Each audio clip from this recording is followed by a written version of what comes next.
Like, how does art talk to you is the question, really. I mean, where do artists go to communicate a very deep idea? And how does that facility of multiple forms that artists use touch the heart? I think that's a really important thing now, because we're really at a moment where we absolutely have to figure out how to talk to each other better. Right now, there's so much emotion, and people are in such a really complicated state, combined with everything from COVID to everything that's happened with Black Lives Matter.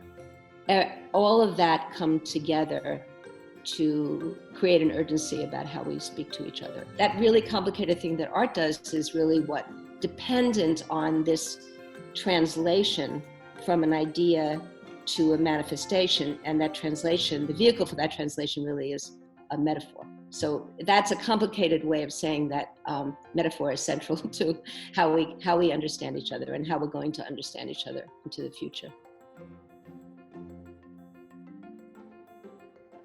I'd never even thought I'd ever go to the World Economic Forum, let alone have anything to do with it. So I've been working with the forum for 11 years now, 12 years, and in various ways. But one of the things that's been really important was to really integrate art and artists into the conversation, so that it's not a separate thing.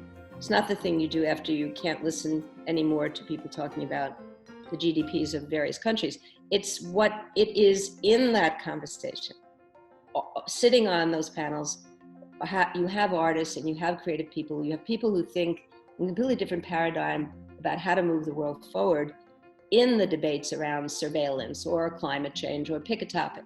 That's been the radical change. I think we have made enormous stride working with incredible people to infiltrate, and really I say it that way because I think it's been very subversive, is to bring knowledge to people who might not in any way, shape, or form be interested in the way that artists represent issues, but to bring it into that context and make it so appealing, which means you have to pick certain kinds of artists who work in certain kinds of ways.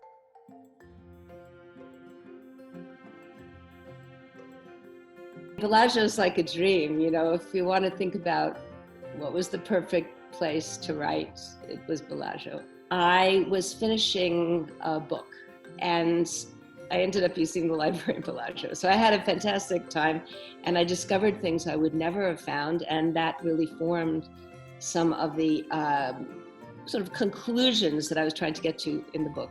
Everything that was filtered through these multiple intellectual lenses, which for me is a kind of perfect situation, since I write across all these disciplines and read across all these disciplines, and never really in any one.